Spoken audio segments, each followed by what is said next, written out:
Assalamualaikum warahmatullahi wabarakatuh. Kembali lagi di my YouTube channel. Saya Yuni Novia Karneli, mahasiswa Universitas Negeri Padang dari jurusan Administrasi Pendidikan BP 2020. Nah, pada video kali ini saya akan menjelaskan berbagai terkait analisis saya tentang materi pada mata kuliah manajemen humas, di mana pada video kali ini saya akan membahas tentang bagaimana kegiatan public relation dan syarat menjadi praktisi public relation officer. Nah, pada topik ini kita akan melihat bagaimana lebih jauh dari kegiatan-kegiatan public relation atau disebut dengan PR ini. Bagaimana syarat-syarat menjadi praktisi public relation officer ini yang harus dimiliki dalam diri seseorang sebagai petugas public relation, atau mungkin yang lebih kita kenal sebagai public relation officer. Nah, terkait dengan video kali ini, saya akan menjelaskan atau menyampaikan hasil analisis saya terkait dengan apakah sebenarnya seorang public relation, apakah dia itu memenuhi syarat-syarat sebagai praktisi public relation atau disebut dengan atau lebih dikenal dengan public relation officer. Nah, yang pertama yang harus kita lihat itu adalah bagaimana kegiatan public relation ini sebenarnya dalam suatu lembaga. Bagaimana implikasinya dan bagaimana implementasinya dari tugas public relation ini yang berguna untuk mencapai tujuan dari suatu lembaga atau dalam suatu organisasi. Karena hal ini berfungsi sebagai ujung tombak atau perantara dari lembaga terhadap publiknya atau perannya sebagai seorang penjuru atau juru bicara organisasi secara menyeluruh.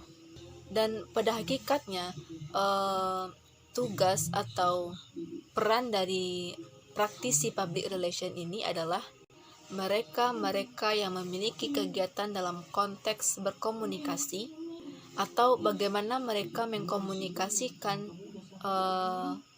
sebuah ihwal, semua hal kebijakan atau segala sesuatu yang dimiliki memang harus dipubliskan dan harus diketahui oleh sebuah lembaga. Nah, ini ada berbagai macam simbol yang barangkali dimanfaatkan bisa melalui komunikasi, baik itu dalam bentuk verbal ataupun dalam bentuk non-verbal, dan ini harus dimanfaatkan oleh semua orang sebagai petugas atau praktisi dari public relation. Nah, sekarang saya akan mencoba menjelaskan dari hasil analisis saya terkait dengan bagaimana prinsip verbal dalam bentuk tulisan atau disebut dengan verbal tulisan. Nah, tugas utama ataupun kegiatan utama apapun bentuknya dari seorang praktisi public relation itu selalu terkait dengan kemampuan seseorang dalam berkomunikasi. Nah, dalam berkomunikasi itu bisa dibagi ke dalam dua hal.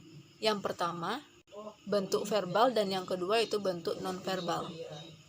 Dan sebagian besar adalah pekerjaan yang paling mulia dilakukan dalam public relation ini atau praktisi dari public relation officer ini bisa kita lihat dalam hal menulis proposal, dalam menulis artikel, dalam menulis progress, atau menulis sesuatu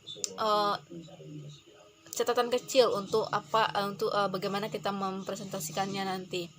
Menulis berbagai hal terkait dengan kegiatan-kegiatan atau event-event yang disampaikan kepada pers atau sebagian dalam bentuk berita atau memang dipubliskan hasil produksinya itu kepada sebuah lembaga atau sebuah organisasi atau sebuah perusahaan. Nah, itulah penjelasan yang pertama, yaitu tentang verbal secara tulisan. Nah, sekarang kita akan melihat bagaimana verbal itu dalam bentuk lisan atau bisa kita katakan melakukan sebuah komunikasi secara langsung. Nah, yang tadi itu kan secara tulisan. Mohon maaf, dalam verbal bentuk lisan ini itu yang sering dilakukan itu adalah jumpa pers, open house, presenter, dan lain sebagainya. dan secara umum selalu dimanfaatkan oleh seorang praktisi public relation officer ini. Dimanapun mereka berada, maka semakin besar organisasinya, maka semakin besar pula lah lembaganya.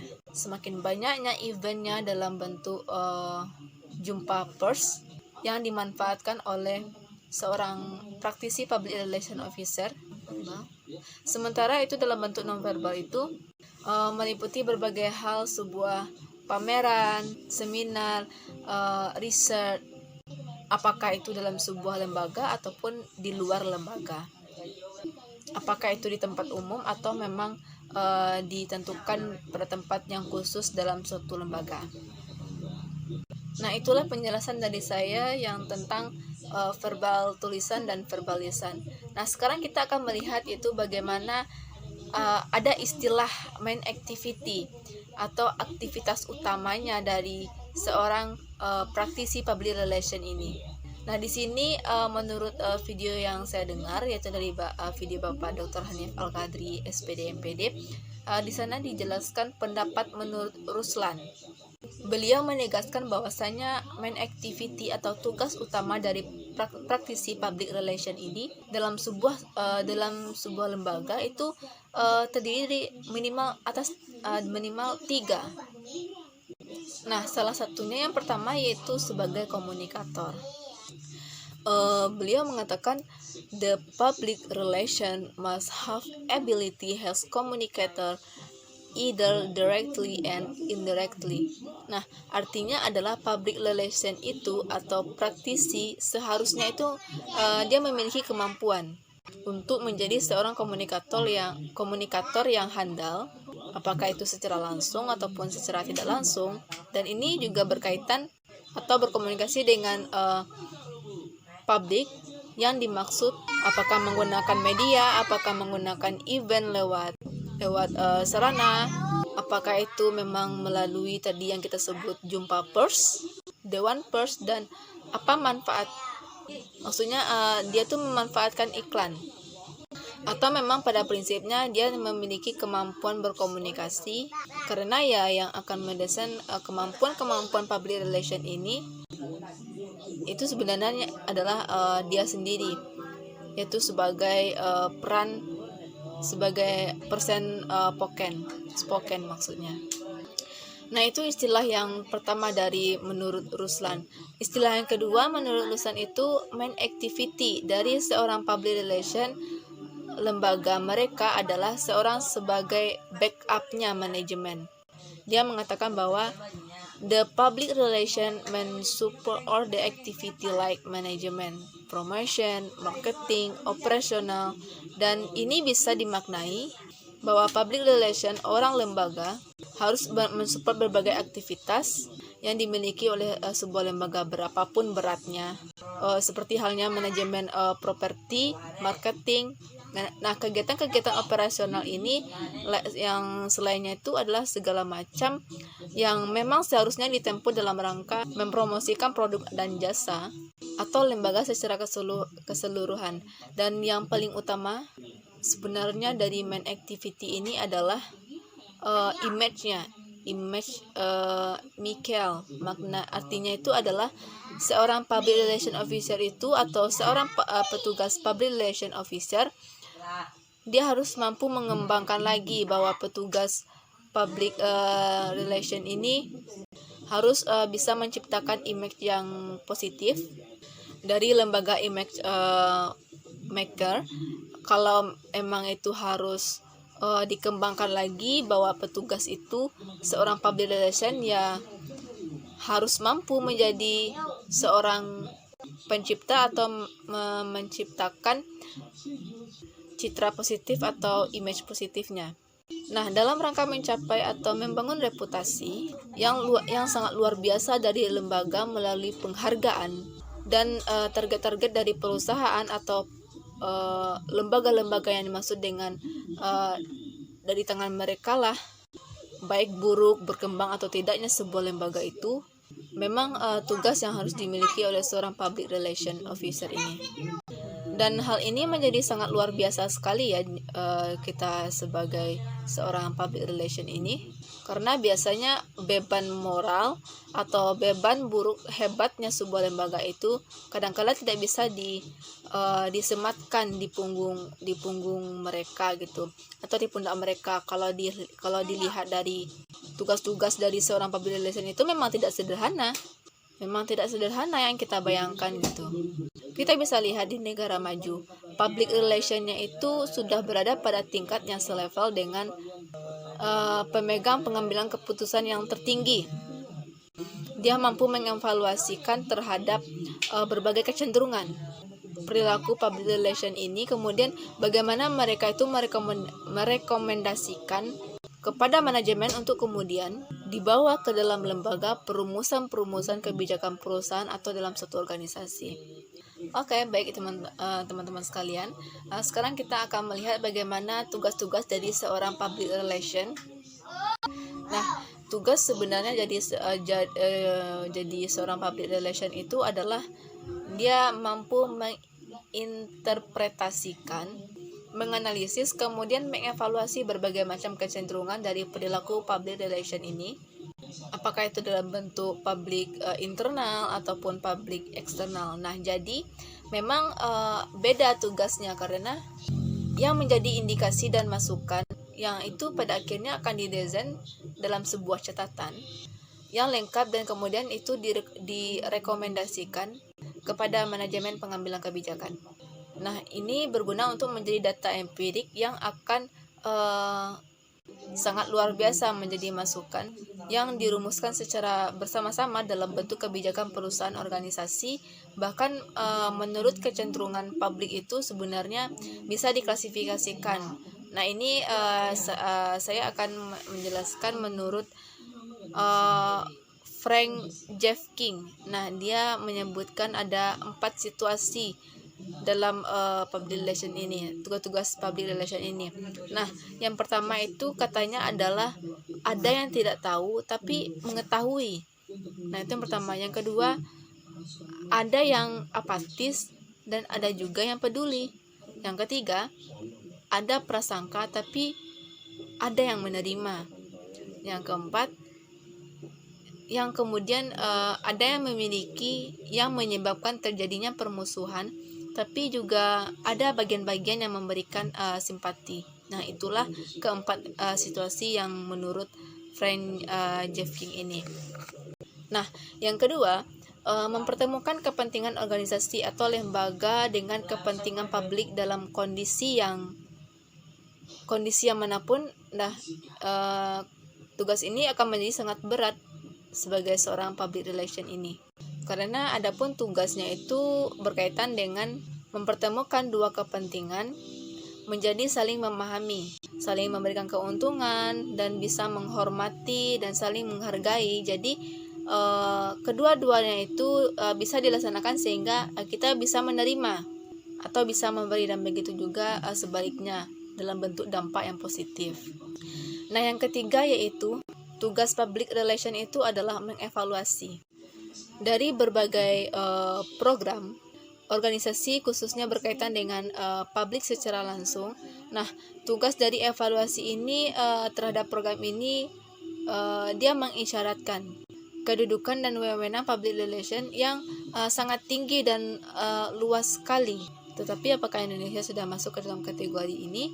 Nah, maksudnya itu adalah yang jadi problemnya itu artinya kita membahas untuk hari ini bagaimana kedudukan public relation dalam sebuah lembaga yang berkembang, yang sudah menganggap memang public relation itu mempunyai kedudukan, karena dilihat dari tugas dan pekerjaan mereka yang tidak sedikit, maka wajar kedudukan itu menjadi sedikit saja di bawah level, malah hampir sebanding dengan level pemegang kedudukan yang tertinggi dari sebuah perusahaan.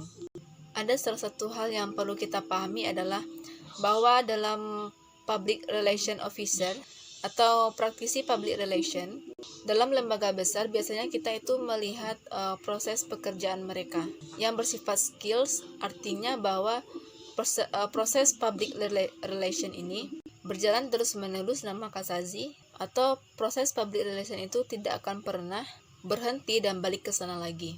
atau program PR ini tidak akan pernah berhenti sampai dia menetapkan tujuan sampai selesai. Nah, tetapi ibarat dengan siklus ya, di mana siklus itu akan terjadi perkembangan secara terus-menerus, akan seperti itu. Jadi kalau boleh digambarkan seperti ini, mulai dari pengumpulan data, ibarat siklus lingkar itu, mulai dari pengumpulan data empirik, data yang ingin dicapai itu, dia selalu ingin dikejar oleh publiknya, yang bisa dipaham dan bisa dimengerti tentang produk jasa organisasi ini. Nah, ketika ada masalah, sebuah lembaga itu dikumpulkan ketika didapatkan, kemudian dibawa, didefinisi permasalahan-permasalahan yang diperoleh lembaga dan hal ini bersama dengan pengambilan kebijakan, dan kemudian hasil dari definisi itu didudukan bersama untuk membuat rencana dan program. Melalui rencana dan program itulah akan dimulai dalam bentuk aksi-aksi komunikasi dalam bentuk yang berbeda-beda, seperti yang kita jelaskan awal tadi. Apakah itu tertulis ataupun tidak tertulis, verbal ataupun non-verbal. Kemudian kegiatan itu dievaluasi hasilnya dalam rangka mengindikasikan seberapa jauh tingkat keberhasilannya, sejauh mana tingkat persoalannya. Nah, persoalan ini akan digarisbawahi dan kemudian itu akan dibawa dalam bentuk data yang dilengkapi dengan data lapangan. Maka terjadilah pengumpulan data yang berikutnya dan kemudian didefinisikan, dan maka terjadilah perbaikan-perbaikan atau penyempurnaan dari permasalahan-permasalahan yang terjadi itu. Dalam sebuah lembaga-lembaga yang besar atau dalam sebuah organisasi yang besar atau perusahaan yang besar di negara itu sudah sangat maju dan berkembang kedudukannya, dan public relation itu memang sangat tinggi karena mengindikasikan tugas mereka itu sebagai siklus yang tidak pernah berhenti. Nah, jika berhenti, petugas pun dan program itu, kegiatan itu akan tetap berjalan gitu, selagi perusahaan atau organisasi itu tetap ada. Maka kegiatan atau pengumpulan data itu harus sampai pada tindakan evaluasi dan dibawa kembali ke dalam rencana berikutnya kepada pengembangan program ke depannya. Nah, baiklah teman-teman, sekarang kita akan melihat bagaimana ketertarikan dalam kegiatan public relation ini untuk menghilangkan kepada teman-teman apakah aktivitas-aktivitas yang dimiliki oleh seorang public relation ini. Nah, setidaknya itu ada 5. Yang pertama itu disebut sebagai komunikasi. Komunikasi itu harus jelas. Komunikasi jelas itu adalah suatu kondisi sederhana dalam proses pertukaran ide atau pendapat, informasi melalui visual maupun lisan, verbal ataupun lisan non-verbal. Dan yang kedua itu istilahnya dalam aktivitas public relation adanya publisitas. Hal ini merupakan diseminasi pesan yang terencana sedemikian rupa yang sudah didesain oleh lembaga sedemikian rupa melalui tangan-tangan yang hebat dan mereka-mereka yang mempunyai kepentingan dalam suatu kegiatan public relation melalui media-media tertentu. Nah, jadi mereka itu akan memanfaatkan media-media tanpa bayaran gitu untuk meningkatkan minatnya terhadap perusahaan atau organisasi ataupun dalam satu lembaga. Nah, itu yang kedua. Yang ketiga itu adalah mempromosikan. Promosi itu adalah suatu aktivitas yang mengkreasikan atau menstimulasikan perhatian terhadap produk atau perhatian terhadap publik, orang-orang yang memang memiliki kepentingan yang menjadi standar dan tujuan dari sebuah lembaga atau perusahaan terhadap produk, terhadap orang atau dalam satu organisasi atau kasus yang memang ingin dipublis. Nah, itu yang ketiga. Yang keempat itu adalah proses agent. Maksudnya itu adalah bisa dimanfaatkan melalui soft story. Nah, yang keempat itu adalah integrated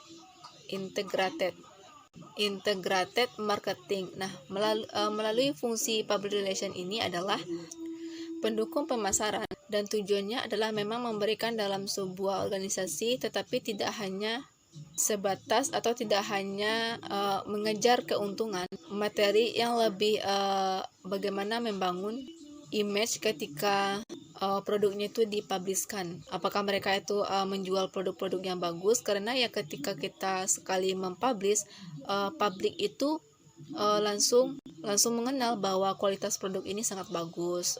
Kualitas produk ini tidak terlalu wah gitu.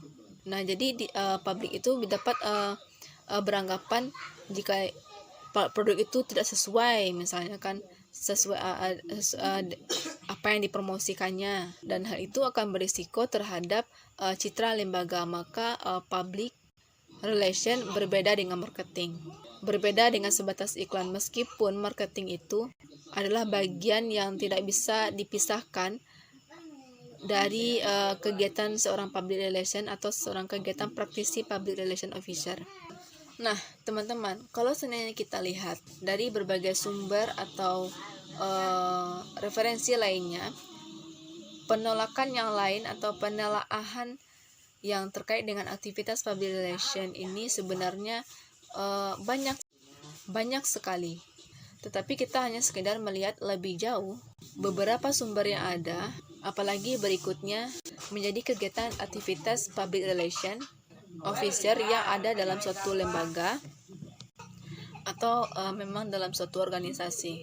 Terkait dengan manajemen issues, artinya mengidentifikasikan, memonitor aksi terhadap lembaga yang kemudian public relation ini adalah kegiatan krisis manajemen atau manajemen krisis. Adapun aktivitas-aktivitas dari seorang public relation ini adalah relation officer itu sebagai penghitung antara lembaga dengan pemerintah, antara lembaga, antara dengan media, dan yang lainnya. Bisa kita lihat barangkali bagaimana tugas dari seorang public relation ini.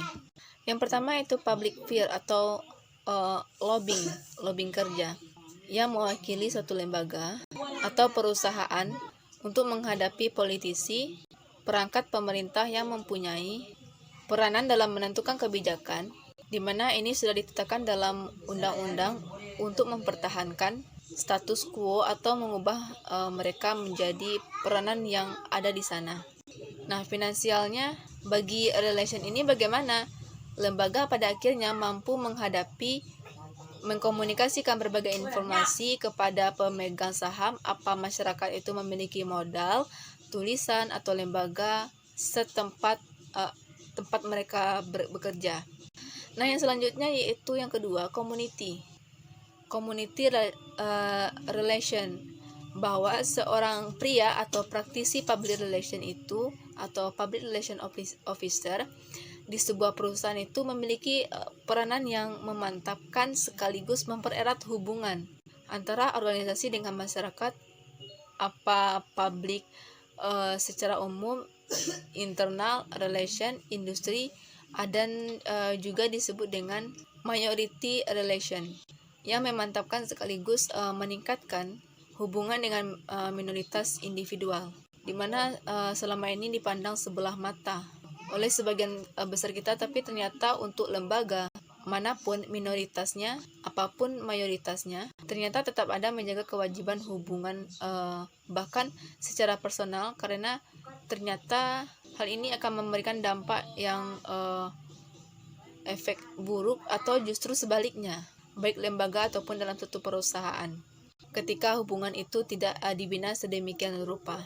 Nah, itu barangkali termasuk adalah bagian aktivitas dari public relation atau praktisi public relation officer yang ada di sebuah perusahaan. Terakhir, kita akan mencoba melihat terkait dengan syarat-syarat apa saja atau persyaratan apa saja yang dimiliki oleh seorang praktisi public relation dalam sebuah lembaga. Nah, perlu kita ketahui, semakin besarnya lembaga, maka semakin besar pula lah public relationnya yang dituntut dan dimiliki, yang menjadi syarat untuk dibebankan pada pundak mereka. Minimal ini ada 6 kriteria yang merangkum keahlian seorang praktisi public relation yang terlepas dari latar belakang pribadinya. Nah, jadi kita akan melihat secara umumnya saja. Yang pertama yaitu praktisi public relation mampu harus menghadapi semua orang yang memiliki keanekaragaman, karakter, budaya, kemampuan, pendidikan, bahasa, semuanya harus mampu dihadapi dengan baik. Artinya, praktisi public relation ini dituntut untuk memiliki kemampuan atau kemauan untuk membentuk suatu usaha dan bersikap toleran terhadap apa yang dipahami beberapa persoalan kepada setiap orang yang dihadapinya. Nah, ini perlu digarisbawahi ketika tidak boleh penakut. Nah, kita itu tidak boleh penakut ya, apalagi penjilat ya. Karena ini dalam konteks pekerjaan itu harus real untuk mendapatkan hubungan yang baik, sehingga nama lembaga itu atau bagaimana itu akan menjadi taruhan dari sebuah citra lembaga atau perusahaannya tuh. Nah, yang kedua yaitu mampu berkomunikasi. Nah, karena ini memang syarat utama atau tugas dari public relation itu harus dimiliki oleh seorang praktisi PR dalam suatu lembaga. Nah, ini artinya adalah dia harus mampu menjelaskan segala sesuatu dengan jernih, dengan jelas, dengan sederhana, dengan lugas, baik itu lisan maupun tulisan, atau bahkan menggunakan media secara visual yang melalui gambar atau foto atau video. Apalagi di sana sekarang mereka sedang makin berkembang melalui menggunakan media-media yang sangat canggih. Nah, yang ketiga yaitu pandai-pandai mengorganisasikan. Nah, segala sesuatu hal ini tentunya menentukan suatu kemampuan yang ekstra perencanaannya. Yang prima jadi seorang praktisi public relation itu adalah seorang planner yang handal. Nah, yang keempat itu memiliki integritas personal yang sangat tinggi baik dalam profesi maupun dalam kehidupan pribadi. Karena ya untuk menjadi integritas itu baik memiliki integritas personal, tidak bisa jaim. Nah, ini istilahnya adalah harus menjaga image-nya. Kalau aslinya tidak memiliki integritas, itu akan mustahil kalau di dalam sebuah lembaga. Nah, bisa diciptakan atau didesain sedemikian rupa. Nah, jadi ini adalah salah satu faktor bawaan dari seseorang yang memang betul memiliki integritas persoalan yang sangat kuat. Nah, yang kelima yaitu memiliki imajinasi. Nah, jadi seorang public relation itu atau seorang PR officer itu adalah orang yang memiliki daya imajinasi dan kreatif yang tinggi, sehingga ia mampu membuat jurnal internal, menulis, membuat naskah, membuat film, membuat video, membuat produk, atau membuat jasa, menyusun rencana. Dan itu sebenarnya dilakukan secara rinci dan jelas. Dan kemudian dia juga harus mampu mencari dan menemukan berbagai macam cara yang barangkali membuat orang sama sekali tidak membayangkan bahwa itu bisa dilakukan oleh seorang praktisi public relation. Nah, itu yang kelima. Yang keenam itu adalah kemampuan mencari tahu. Jadi mereka adalah orang-orang yang handal, yang bisa mencari tahu, memiliki insting yang sangat peka. Mereka itu dituntut untuk memiliki akses informasi yang luas, sehingga mereka itu relasinya memang banyak karena kemampuan yang dimiliki dalam berkomunikasi itu sangat tinggi sekali. Nah, dalam hal ini memang dituntut oleh semua orang agar tahu dan dekat dengan siapapun, dengan kalangan apapun dan level apapun. Dan yang terakhir yaitu yang ketujuh, seorang praktisi public relation itu harus mampu memiliki penelitian mengevaluasi hasil-hasil dari satu kondisi, satu keadaan yang punya kaitannya dengan nama baik atau image yang perusahaan atau lembaga.